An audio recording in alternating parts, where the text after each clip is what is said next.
আর এক ভাই income officer, আর বাকি শুধু আমাদের ছোট ভাই শিবু। তুমি দেখবে ওই শিবুর চিন্তাটা হয়ে গেলে না আমার আর চিন্তা নেই।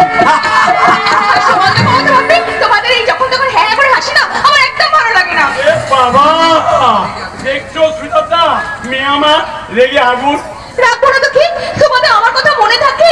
আমি সেই কখন স্টেশনে নেমেছি, আর ওই স্টেশনের পাশ দিয়ে মাঠে আসতে আমার খুবই ভয় করে না। আর বিপ্লবের কোনো টাইম নেই, ওর জন্য এতক্ষণ অপেক্ষা করে তো আমার লেট হয়ে গেল। যা যা হঠাৎ তা হয়ে গেছে।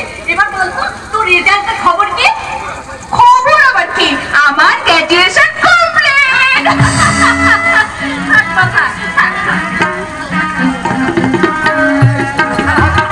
হাসো বাটা হাসো, হাসো মাদি হাসো, প্রাণ খুলে হাসো, আজ যে বড় খুশি দিন। হাসবই তো, আমার মেয়ের যে চিন্তা ছিল 25 বছর কেটে গেল দেখতে দেখতে, তোরা বড় হয়েছিস আর আমার মেয়েও গ্র্যাজুয়েট হয়েছে। হাসবো না? নিশ্চয়ই হাসবো, নিশ্চয়ই হাসবো। সেই খবর নেই তো তাড়াতাড়ি বাড়িতে ফিরে এলাম। বৌদি মাইনের প্রথম নিয়ে এসেছি শাড়ি, তোমার জন্য নিয়ে এসেছি পাঞ্জাবি। আর হতচ্ছাড়ি তুই কি ভাবছিস তোর জন্য নিয়ে এসেছি তোর পছন্দ মতো।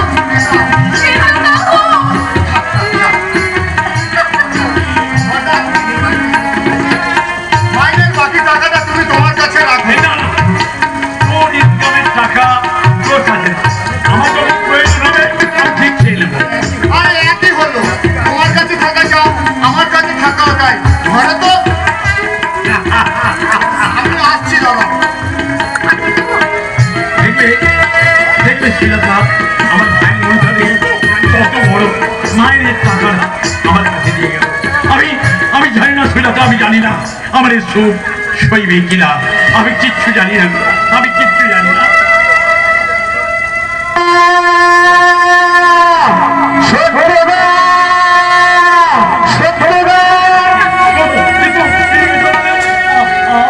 আনন্দের গলা কি হয়েছে? কি হয়েছে? আমি বাউল গানের আসর ফেরে আমি ফেরার পথে দেখলাম কি দেখলে বাউল? আপনার ছোট ভাই আমার ছোট ভাই শিবু, শিবুর অ্যাক্সিডেন্ট হয়েছে।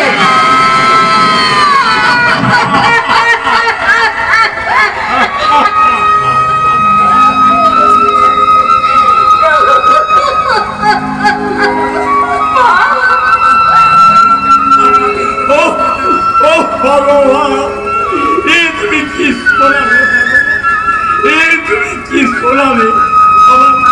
আমার শিবু, আমার শিবু দাদা, শিবু শিবু আমি যাই, আমি দেখে আছি কোথায় আছে, কেমন আছে, কি হাসপাতালে আছে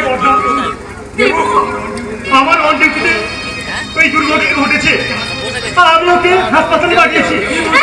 এখন কেমন আছে সেজ ঠাকুরপো? ভালোই আছে, বিপ্লব কাছে আছে, এখনই নিয়ে আসবে। অ্যাক্সিডেন্টটা মারাত্মক হয়েছে, প্রাণে বেঁচে গেছে শিবু। আর আমি কিছু বলতে পারবো না ঘরটা, আর আমি কিছু বলতে পারবো না। ও কি শোনালো, কি শোনালো আমার শিবু। আমি আর থাকতে পারছি না, আমি যাবো, আমি এক্ষুনি যাবো।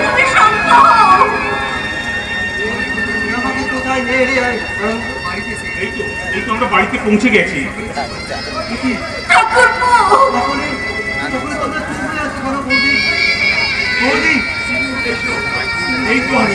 এই তো আমি তোর কাছে, আমি তোর বড়দা। এই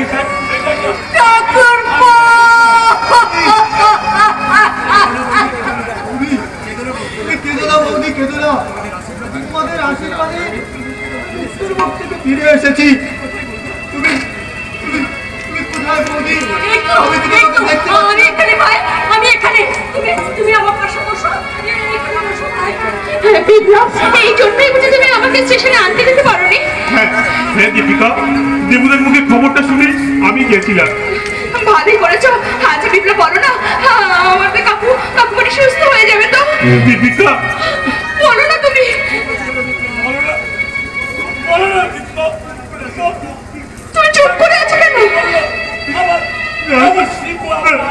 না, শিবু আর কোনোদিন চোখে দেখতে পাবে না।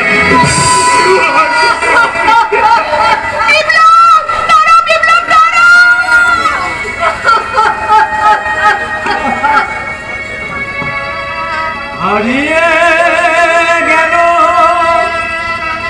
চোখে আলো, এটি বিধির খেলা, এটি বিধির খেলা।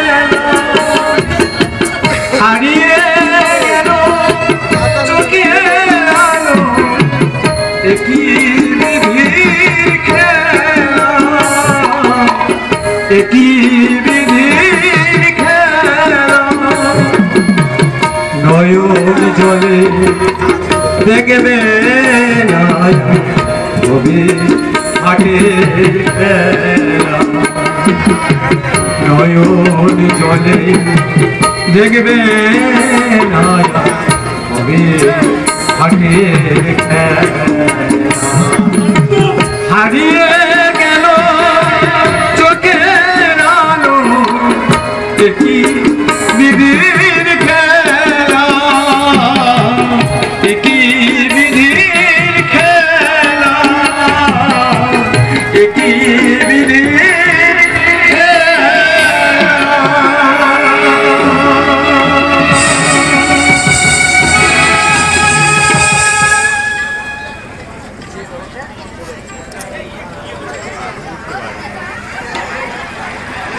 অফিসার আমার মেয়েকে লকআপে বন্দি করে আমার মতো একজন পুলিশ মন্ত্রীর সম্মানে কলঙ্কের কালিমা লোপন করেছে, সেই দুঃসাহসিক দারোয়ার মেরুদণ্ডটা আমি ভেঙে গড়িয়ে দেব।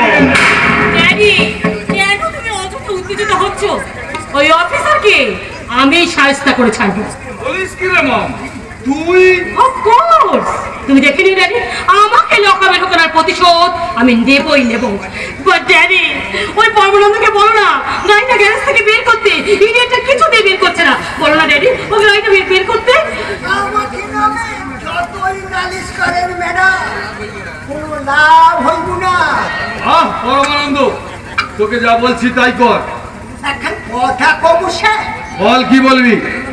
আমি হলাম ওই পূর্ব বাংলার পোলা পরমানন্দ পেটে। দেশে আমাগো বুড়ো বম্মা ডালে পেটের খোরাক জোগানোর লগে আপনাগো বাড়িতে কাম নিয়ে আসি, কিন্তু ওই পুলিশের পেনানি খাওয়ার লগে না। আমি জানতে চাই তুই গাড়িটা গ্যারেজ থেকে বের করবি কিনা।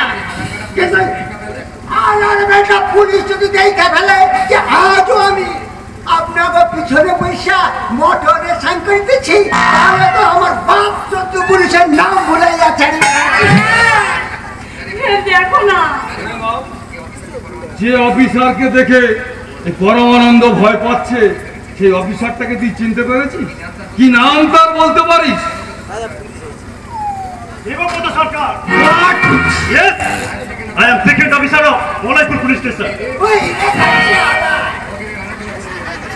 না, ওভাবে গাড়াল দেওয়ার কোনো প্রয়োজন নেই, কারণ আজ আমি তোমাদের অ্যারেস্ট করতে আসিনি, এসেছি। কেন এসেছেন সেটা আমি খুব ভালো করে বুঝতে পেরেছি অফিসার। তাহলে অযথা সময় নষ্ট না করে আমার বক্তব্যটা আপনি বলে ফেলুন। হ্যাঁ, প্রকাশ্যে বাবা করোনার কৃতিত্ব ফলাতে আপনি যে একজন পুলিশ মন্ত্রীর মেয়েকে লকআপে বন্দি করেছিলেন, সেই ভুলটা আপনি বুঝতে পেরেছেন। তার জন্য আমার ড্যাডির কাছে আপনি নিশ্চয়ই গোপনে ক্ষমা চাইতে এসেছেন। ম্যাডাম, দ্বারকা দেবব্রত সরকার ক্ষমা চাইতে আসার মতো অযোগ্য পুলিশ অফিসার নয়। তাহলে কি জন্য এসেছেন এখানে? এসেছি আপনার সামনে আপনার এই আদরণী মেয়েকে সাবধান করে দিতে। ভুলে যাবেন না অফিসার, আপনি কার সামনে দাঁড়িয়ে কথা বলছেন? ভুলিনি মিস্টার চৌধুরী, আর ভুলিনি বলে আপনাকে স্মরণ করে দিয়ে যাচ্ছি, এবারের মতন আপনার মেয়ে ছাড়া পেলেও দ্বিতীয় দিন কিন্তু রেহাই পাবে না। অফিসার, কমলেশ চৌধুরীকে খোঁচা দিয়ে আজ পর্যন্ত কেউ শান্তিতে বাঁচতে পারেনি। আমার একটা মাত্র কলমের খোঁচায় তোমার চাকরির 12টা আমি বাজিয়ে দিতে পারি। আমি ভুল করছি মিস্টার চৌধুরী, আইনের রক্ষক হয়ে সঠিক আইনকে রক্ষা যদিও ছাড়তে হয় তাতে আমার বিন্দুমাত্র দুঃখ থাকবে না। তবু কঠিন আইনে গুরু দায়িত্ব মাথায় নিয়ে অন্যের সঙ্গে আপোষ করে নিচে রাজখের গোসাতে আমি শিখিনি, সে মন্ত্রী হোক বা মহারথী হোক। Thank you my dear son. তোমার ন্যায়, নিষ্ঠা এবং সততা আমাকে মুগ্ধ করেছে। চৌধুরী, ইয়েস, তাই আগামী মাসের মধ্যে তোমার একটা স্টেপ প্রমোশনের ব্যবস্থা করে দেব। চৌধুরী, ইয়েস, মনে রেখো এই পদোন্নতি তোমার স্বার্থে নয়, আর দেশের আপাময় জনসাধারণের স্বার্থে। পরমানন্দ, তুই দেবব্রত বাবুকে আপ্রাণের ব্যবস্থা কর, আর বৃষ্টিমা তুই অফিসারের সঙ্গে কথা বল। আমি ততক্ষণ কিছু গোপন কাজ সেরে আসি, ঠিক আছে? ওকে ড্যাডি। দেখলেন তো যেমন আমে দুধে মিশিয়ে গেল, আরে ঢাকার পোলা প্যাদানি খেলো। হায় ভোলা মন, আমার কপালে প্যাদানির ভাড়া ছিল।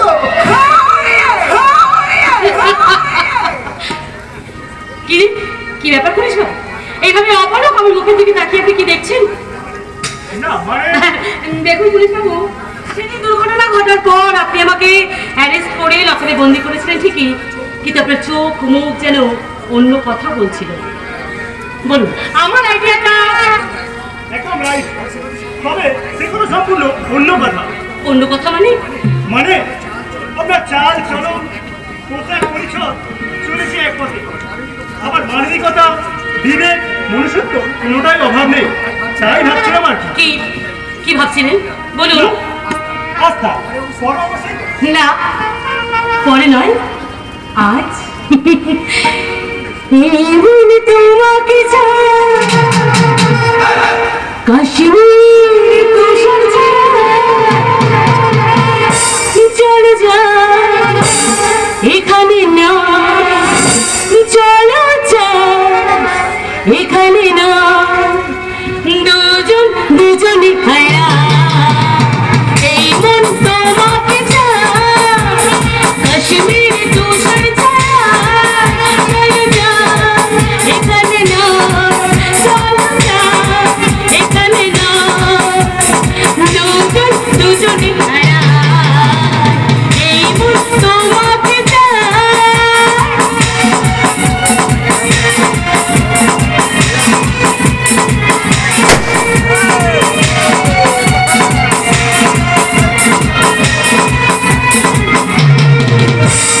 ঝিরি ঝিরি বাতাসে হাউস করতে দোলাতে হারিয়ে গেছে মনের ঠিকানা পাবো কিনা জানি না, তোমাকে পাবো কখন। ঝিরি ঝিরি বাতাসে হাউস করতে দোলাতে হারিয়ে গেছে মনের ঠিকানা পাবো কিনা জানি না, তোমাকে পাবো কখন।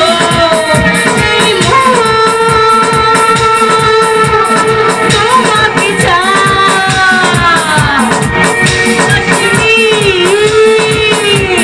তুষার ছায়া,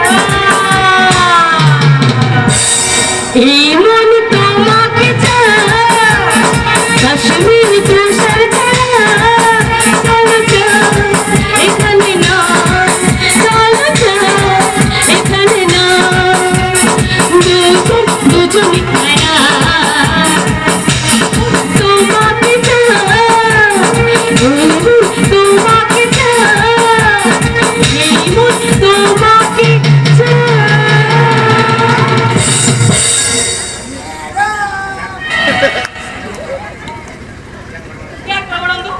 যখন তখন তুই এইভাবে ডিস্টার্ব করতে আসবি না। আমি কইছিলাম কি খাইছে হেলা, আমি হলাম ওই পূর্ব বাংলার পোলা পরমানন্দ পেটে। আপনার মুখ ঝাঁকানি খাবার লগে আসি নাই, আমি আসি কাম করার লগে। এই ভগবান, তোর যত কাজ কি আমার সাথে? হ্যাঁ, কি ব্যাপার বলতো? কি ব্যাপারটা কি? হ্যাঁ, সব সময় অত কাজ তুই আমার সাথে করতে আসবি? স্যার বলেছে যা আমি তাই করছি। হ্যাঁ ইয়ার্কি করছিস? ইয়ার্কি করার জায়গা পাস না? দাঁড়া, এক্ষুনি এক্ষুনি বাবাকে বলে তোর স্বাস্থ্য যেটা করতে পেরেছি তো ড্যাড, ও ড্যাড। কি ব্যাপার পরমানন্দ, এখনো তুই এখানে দাঁড়িয়ে আছিস? তোকে যে কাজের দায়িত্বগুলো দিয়ে গেলাম। না না, ব্যস্ত হওয়ার কোনো প্রয়োজন নেই। ব্যস্ত আপনি দেন, স্যারের কথা মতো আপনার লগে এগ রোল কফি রেডি কইরা তবে ডাক্তার আইসি, কিন্তু আইসা দেখি চলো দেখছেন স্যার কেমন ম্যাডাম আমাকে ধমকাইতেছে। তুমি কিচ্ছু বোঝো না তাই না? ড্যাডি, তুমি কি আমার কাজে লোক ছিলে? সেটা কথা কিন্তু পুরো বলার এরকম ছাগলকে ধরে আনলে। ছাগল কেন? আমি ছাগল? আমাকে ছাগল কইলে? স্যার, আপনি আমার সঙ্গে বেডরুমে আসুন। হ্যাঁ, এখানে থাকলে আমাদের পাগল হয়ে যেতে হবে। আসুন আসুন আমার সঙ্গে। শোন পরমানন্দ, মাথা ঠান্ডা করে শোন আমার কথা। কোনো কথা শুনবো না। আপনার সামনে আমাকে নাম ছাগল কইলো আর আপনি দাঁড়িয়ে দাঁড়িয়ে শুনলেন। ছাড়বো না। এর এই কথার বদলা যদি আমি এসে তো আমার নাম পরমানন্দ প্যাটেল নয়।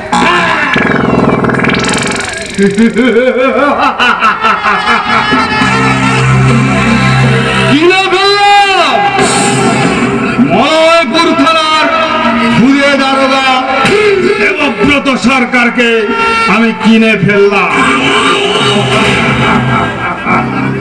দেবব্রত দারোগা, এইবার তুমি আমার অষ্টাদশীর মেয়ের যৌবনের তীরে দীপ্ত হয়ে যন্ত্রণায় ছটফট করবে। আর সেই সুযোগটাকে কাজে লাগিয়ে গুছিয়ে নিতে হবে আমার আগামী দিনের গোপন কাজ। কাজ বন্ধ করে দিতে হবে। বিনা পারমিশনে আমার বাড়িতে প্রবেশ করে উচ্চস্বরে কথা বলার অধিকার কে দিয়েছে আপনার? একটা অন্য প্রশ্নের উত্তর দিন। জননেতা সেজে সমাজে স্বর্ণ শিখরে বসে ওই পুলিশ সার্মা বাহিনীকে কাজে লাগিয়ে দিনের পর দিন মনে নিরীহ মানুষগুলোকে শেষ করে দিতে চাইছেন কেন? বলুন কেন? পুলিশ মন্ত্রী কমলেশ চৌধুরী তার কাজের কৈফিয়ত কাউকে দেয় না। আপনাদের মধ্যে মনেপুরের চাষযোগ্য জমির উপর দিয়ে ওই 100 বিঘে ফ্যাক্টরি তৈরির কাজ যদি বন্ধ করে দিয়েছেন, তা না হলে করবেন হাজার হাজার কৃষক দিনমজুর জমি হারানোর জ্বালা সহ্য করতে না পেরে রক্তের বিনিময়ে ছুটে আসবে আপনার কাছে। আর যদি তাদের দামি মেনে নিয়ে ওই পুলিশ সার্মা বাহিনীকে সরিয়ে না নেন, তাহলে তারাই ভেঙে তছ নচ করে দেবে আপনাদের স্বপ্নের সৌধ। আর তখনই বুঝলেন জমি হারানোর কতটা জ্বালা। তার আগেই তোকে আমি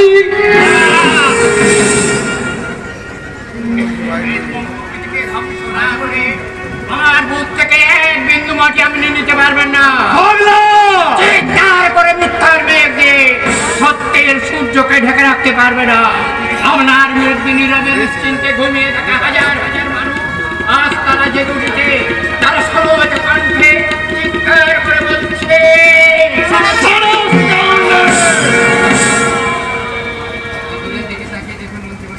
ওই দূরের দিকে তাকিয়ে দেখুন মন্ত্রী মশাই, হাজার হাজার মানুষ পালন করে বজ্র করতে এগিয়ে আসছে আপনার অন্যায়ের বিরুদ্ধে প্রতিবাদ।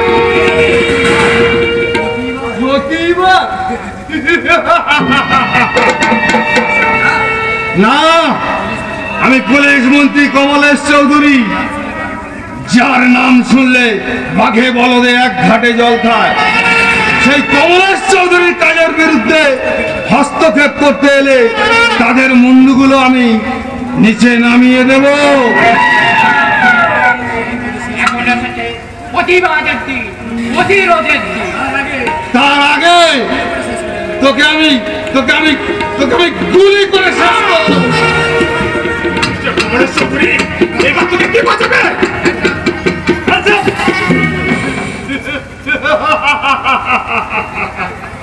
1 পিপিলিকার পাখা ওঠে মরিবার তরে। তুমি এখানে মলয়পুরের নিরীহ দিনমজুর কৃষক ওদের কথা ভেবে কিছু মূল্যবান বক্তব্য নিয়ে মিস্টার চৌধুরীর কাছে এসেছিলাম, কিন্তু তারপর মন্ত্রীর সঙ্গে দুর্ব্যবহার করার জন্য তোমাকে থানায় যেতে হবে। মিস্টার সরকার, আইনি চলাচলে আবদ্ধ হয়ে বিনয় মনুষ্যকে জলাঞ্জলি দিয়ে তোমাকে থানায় নিয়ে যেতে বাধ্য হলাম। নিয়ে যান অফিসার, নিয়ে যান। এই ধরনের সমাজ বিরোধী মুস্তানদের একটা একটা করে হাজতে আটকে রাখতে না পারলে এরা দেশের কাজের উন্নয়নের ব্যাঘাত ঘটবে। এসো বিপ্লব। মনে রাখবেন অফিসার, কেসটা কিন্তু অ্যাটম টু মার্ডার। 3 মাসের আগে যেন ও জামিন না পায়।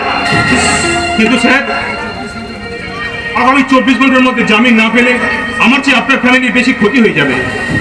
আপাতত থানায় চলো, বিষয়টা ভেবে দেখা যাবে। চলুন স্যার, চলুন। যাওয়ার আগে একটা কথা বলে যান মিস্টার চৌধুরী, হাজার হাজার মানুষের বুক ফাটা হাহাকারের অভিশাপ আপনাকে কোনোদিন ক্ষমা করবে না, কোনোদিন না। কথাটা মনে রেখে দেবেন। অভিশাপ?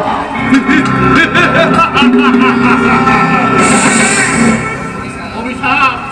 আমি তার স্ত্রী হারানোর অভিশাপ, মা তার কোলে সন্তান হারানোর অভিশাপ, যুবতী মেয়েদের ইজ্জত হারানোর অভিশাপ। কোনোদিন তোকে ক্ষমা করবে না রে শয়তান। এই মুহূর্তে তুই যদি তোর সত্য পরিচয় প্রকাশ না করিস তাহলে তোকে আমি এখানে জ্যান্ত খবর দেব। খবর হবে তোর, আর সেই খবর মাটি দেবে গরিব পোষা ডালাল্লাহ। সেদিন কিন্তু আর বেশি দেরি নেই। আজাদ!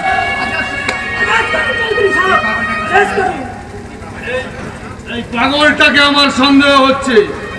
যতক্ষণ না ওর সত্য পরিচয় প্রকাশ করে ডাক রুমে নিয়ে গিয়ে ওকে ইলেকট্রিক শক দিবি। যা, নিয়ে যা এখান থেকে।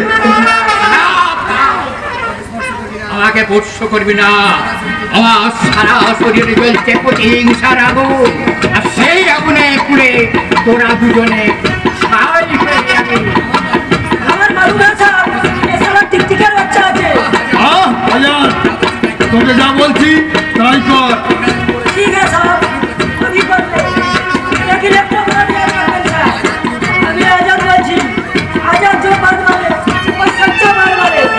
बोलो धरे आप बिल्ली किसमें कुत्ता भक्सा दिए, कुत्ता नहीं किसमें दूध कोला दिए 7.5% चट्टा करবেন না স্যার।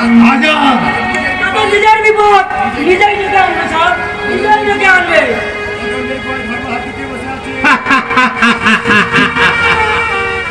অধর্মের গুহায় ধর্ম হাত ঢুকিয়ে বসে আছে, সবল তো তোদের খেতেই হবে। আজাদ, দেরি না করে ওকে এখান থেকে টানতে টানতে নিয়ে যা।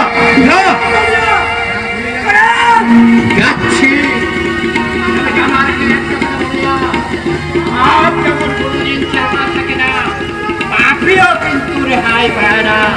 তাই আমি ঈশ্বরের নামে শপথ করে বলছি, চিতা তোদের সাজানো ঠিক, মরণ তোদের অনিবার্য। সাবধান, খুব সাবধান।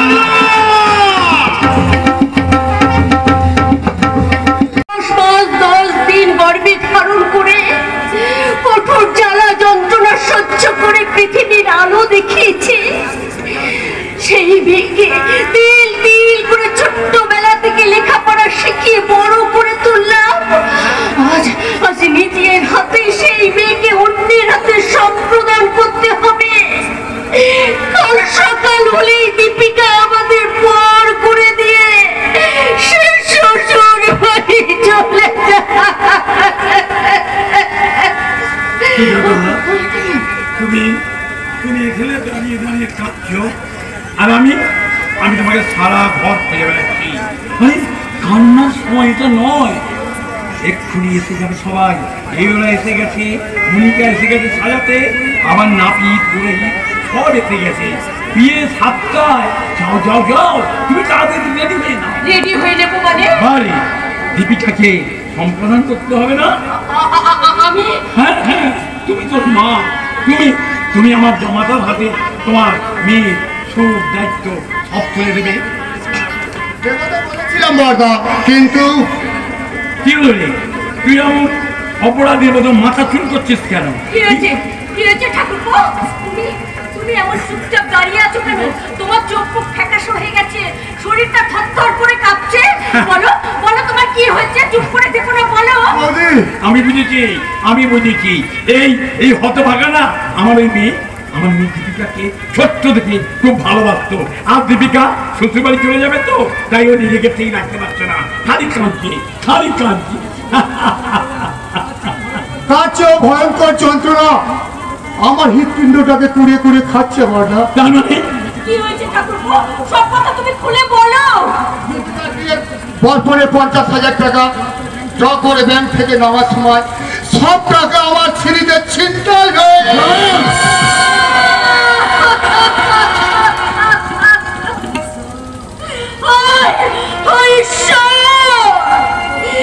এই শুভ মুহূর্তে তুমি একই দুঃখের সংবাদ শোনালে। শুনতে চাই না বাকি, তোমাদের কোনো কথা আমি শুনতে চাই না। কাল সকাল হলেই তো তোমরা আমাকে পর করে দেবে, আমার কথা হয়তো তোমাদের মনেই থাকবে না। এই কথা তুই আমাকে বলতে পারলি মা? এই কথা তুই আমাকে বলতে পারলি? কি মা, তোমার দু চোখ ধরে ওষুধ ধরে বয়ে চলেছে, বাবলি আমার পাথর হয়ে মনমরা হয়ে দাঁড়িয়ে রয়েছে। সেজো কাকু, তোমার দু চোখে জল পড়ছে, তুমিও কাঁদছো সেজো কাকু? কাঁদবো কেন রে? এ আমার দুঃখের ভাত ভেঙে পড়ে আসা আনন্দের ফলকু ধারা। আমি ভাবছি আমার এই পাপের টাকায় কেনা শাড়ি পরে দীপিকার বিয়ে হবে। আপন মনে কি ভাবছো সেজো কাকু? আমার কথায় তুমি আঘাত পেলে বুঝি? বাজে কথা বলবি না বলে দিলাম। আমি ভাবছিলাম আমার পছন্দ করে নিয়ে আসা শাড়িটা পরে তোকে দারুণ মানিয়েছে। আজ প্রাণ খুলে হাস, আজ বড় আনন্দের দিন। জানিস দীপিকা, বাড়ির সকলের মুখে শুনতে পাচ্ছি পরীর শাড়ি নাকি তোকে রাজ রানীর মতো, কিন্তু এমনই ভাগ্য আমার, তোর এই অপরূপ রাজ দেখার সৌভাগ্য ভগবান আমাকে অন্ধ সাজিয়ে দিয়েছে। কে বলে তুমি অন্ধ? তোমার দিব্য শক্তি দিয়ে না দেখতে পারলেও তুমি মনে মনে অনুভব করো, তাহলেই তুমি দীপিকাকে দেখতে পাবে ঠাকুরপো। ও শ্বাসটাকে তুমি দেখতে পাবে। তুমি ঠিক বলেছো বড় বৌদি, তুমি ঠিকই বলেছো। হ্যাঁ, এই তো আমি ঘন অন্ধকারের মধ্যে দিয়ে আমি কষ্ট দেখতে পাচ্ছি। পরের সাজে যেন হাজার ঝাড়বাতির রোগীর ঝলমলে আলোয় ধরা হাসি হাসছে। আমি দেখতে পাচ্ছি রে দীপিকা, তুই হাসছিস। তোর এই চোখের ছোট্ট মৃদু হাসিতে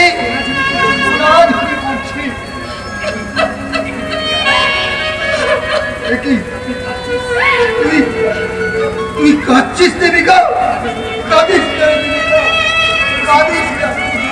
ওরে দীপিকা, এই সবাই তো চোখের জল ফেলতে নেই, চোখের জল ফেলতে নেই, সবাই চোখের জল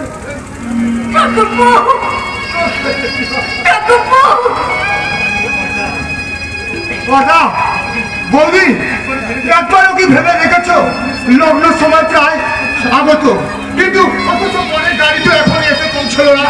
যাই দেখি পরের গাড়ি কত দূর আছে।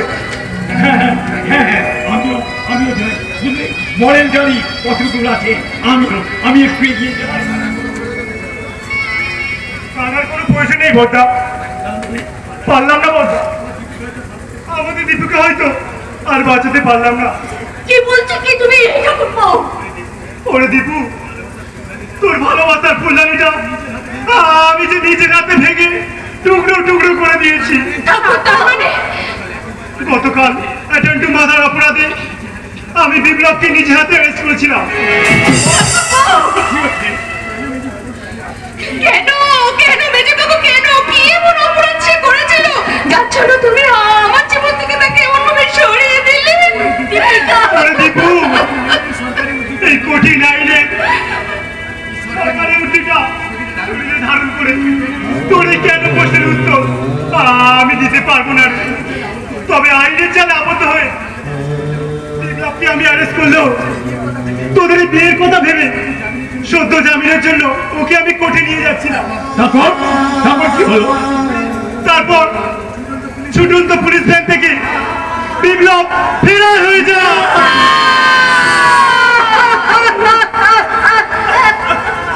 তাহলে আর কেন হিন্দু ঘরের বধূ সাজার স্বপ্ন আজ আমার শেষ হয়ে গেছে। ঈশ্বর, এবার তুমি আমাকে মুক্তি দাও। দীপিকা, তুই চুপ কর। এমনি করে তুই কাঁদিস না মা। ওরে মা হয়ে আমি তোর মুখে এই কথা কেমন করে শুনবো রে মা?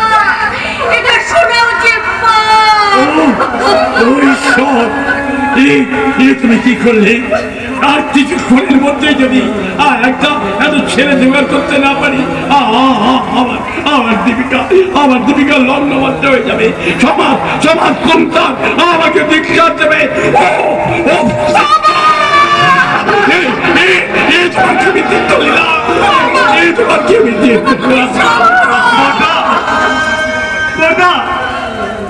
আমাকে শাস্তি দাও, তুমি আমাকে শাস্তি দাও।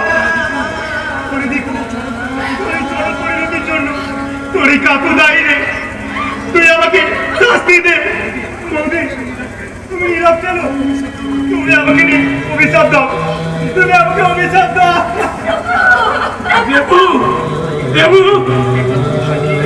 বিপ্লব, বিপ্লব তুমি পালিয়ে গেলে, আমার স্বপ্নগুলো তুমি এইভাবে ভেঙে দিলে। বিপ্লব, আমি যে লগ্নভ্রষ্ট হয়ে যাব।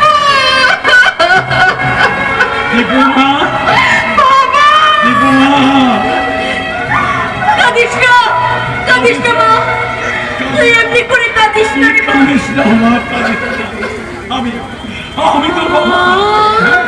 আমি তোর বাবা, দেখে পারি, যেমন করে পারি তোর স্বপ্নের রাজপুত্রকে আমি এই লগ্নে হাজির করবো।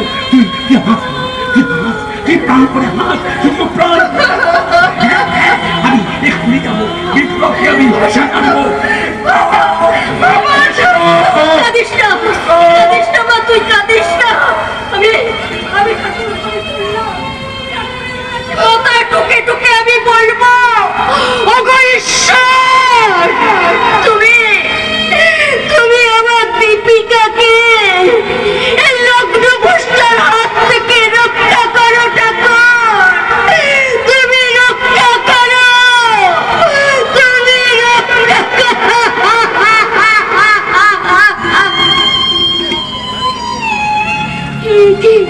সকলে চলে গেল। বিপ্লব, তোমাকে দিয়েছে আমি রঙিনী স্বপ্নগুলো দেখেছিলাম। তুমি এমনি করে আমার সব স্বপ্নগুলো মুছে দিলে। বিপ্লব, তুমি কি জানো আজকের মালা বদলের সত্যি করে লগ্নভ্রষ্ট ভেঙে সবাই বিদ্রোহ করবে? না না,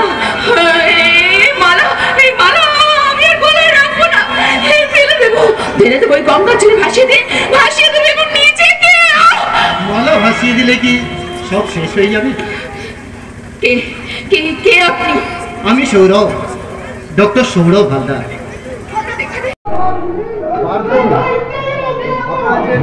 যাত্রা করছেন, যাত্রা, হ্যাঁ, এই যাত্রার নাম প্রণাম তোমায় পুত্রবধূ, রচনা সুকুমার দত্ত, পরিচালনা অজয় ভট্টাচার্য, আর এই আমাদের প্রেসিডেন্ট গোপাল নস্কর। আমাদের টিম একসঙ্গে মিলে কতদিন ধরে প্রস্তুতি নিয়েছেন? এই প্রস্তুতি বেশি দিন নয়, আর 2 মাস থেকে 2.5 মাস। প্রতি বছরই হয়, প্রতি বছরই যাত্রা হয়। এবার টোটাল মেয়ে নিয়ে 18 জন মেয়ে নিয়ে। মেন পার্ট করছে আমি, অজয় ভট্ট, সুরাম, দিনো, গোপাল নস্কর। সবই গ্রামের, 3 জন একটু বাইরের আছে, সব আমার ছাত্র। এই পাশের গ্রাম কানপুর, কানপুর কানপুর কানপুর সামনে। হ্যাঁ,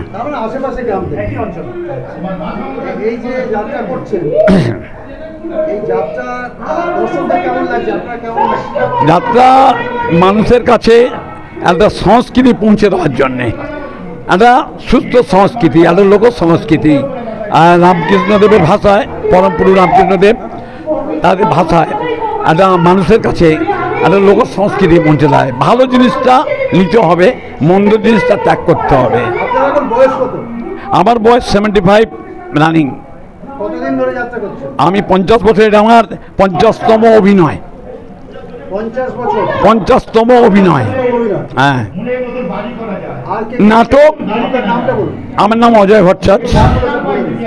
এই গোপাল নস্কর, এ হচ্ছে গিয়ে দেবু মণ্ডল, গোপীনাথ মণ্ডল, সুব্রত নস্কর, সুদাম বৈদ্য,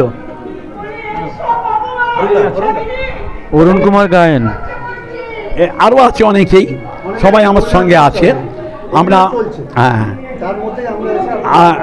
আমি সবচেয়ে সিনিয়র, এ আর আমি দুজনে। এ 78 বছর, আমি 75 বছর। ইচ্ছে আছে যতদিন বাঁচব, যদি ওপরওয়ালা দিতে পারে। 21 ঠিক বলেছে, আমাকে বলেছে 100 বছর পারবো না।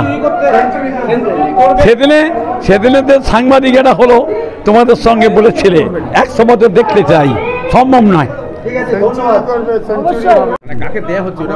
আচ্ছা, সাপ্তাহিক ফুটপাত 1958 সাল থেকে অজয় ভট্টাচার্য, হ্যাঁ, প্রয়াত অজয় ভট্টাচার্য চালু করেছিলেন ফুটপাত 1958 সালে। আর বর্তমান অজয় ভট্টাচার্যের নাট্য প্রেমিক, হ্যাঁ, 50তম আমরা এটা দিলাম। কেননা এই পত্রিকার যিনি সম্পাদক, তিনি নিজে যাত্রা করতেন, যাত্রা নাটক করতেন। আপনারা হয়তো অনেকেই জানেন। দিলীপ এদিকে, দিলীপ এদিকে, কারণ একক নয় তো, হ্যাঁ, একক নয়, মানে এটা এনাকে সিম্বলিং দেওয়া হচ্ছে ঠিকই, কিন্তু ওনাদের নাট্যগোষ্ঠীর প্রত্যেকের সমন্বয়ে তো উনি সার্থক করেছেন। কোনো কাজ তো এককভাবে হয় না, সবাই সম্মিলিত প্রচেষ্টা, অভিনয়, যাত্রা, একটা অভিনয় করতে গেলে প্যান্ডেল, আলোকসজ্জা সব কিছু মিলে, সেই জন্য উনি টিম অফ লিডার বলে ওনাকে দেয়া হচ্ছে। কেমন, যেমন একটা গাছের মাথায় জল ঢাললে শাখা পোশাকের সবাই জল চলে যায়, সেই রকম আমি আজকে গঙ্গা জলে গঙ্গা পূজা করলাম অজয় বাবুকে। অনেক অনেক অনেক ধন্যবাদ এই সম্মান পাওয়ার জন্য। আমি জানি জানি জানি আমি আমাকে ফোনে বলেছেন গত পরশুদিন রাত্রে যে স্যার আমি যাচ্ছি, আপনাকে একটা সম্মান জানাবো। আমি বললাম মঞ্চে যদি দিতে হয় তাহলে আমাকে 6:30টার মধ্যে আসতে হবে, 6:30টার মধ্যে আসতে হবে, কিন্তু লেট হয়ে গেছে। অভিনয় চলাকালীন মঞ্চে ওটা আমাদের নিষিদ্ধ, আমরা করি না, সেই জন্যই সম্মান আমি মঞ্চ থেকে নিতে পারলাম না। আমি খুবই দুঃখিত, এত বড় সম্মান, সেই সম্মানটা উনি দিয়েছেন ওনার পত্রিকা থেকে আমাকে, আমি খুব খুশি। আমাকে আপনিও ফোন করেছিলেন, আর এ আমার ফোন করেছিল যে আপনার যাত্রা দেখতে যাব। এটা আমার 50তম যাত্রা অভিনয়। আমি আগামী দিনে আবার পরিচালনা করব, তবে অভিনয় করব কি না সেটা আমার মনের ব্যাপার। মন যদি চায় অভিনয় করব, মন যদি না চায় অভিনয় থেকে আমি সরে যাব, নিজেকে সরে যাব, নতুনদের স্থান দেব, তাহলে আরও যাত্রা শিল্পটা বাড়বে।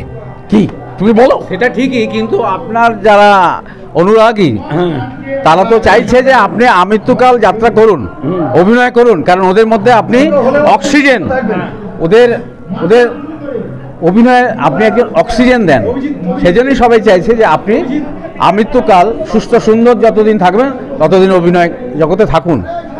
আমি চেষ্টা করব। ঠিক আছে, ধন্যবাদ।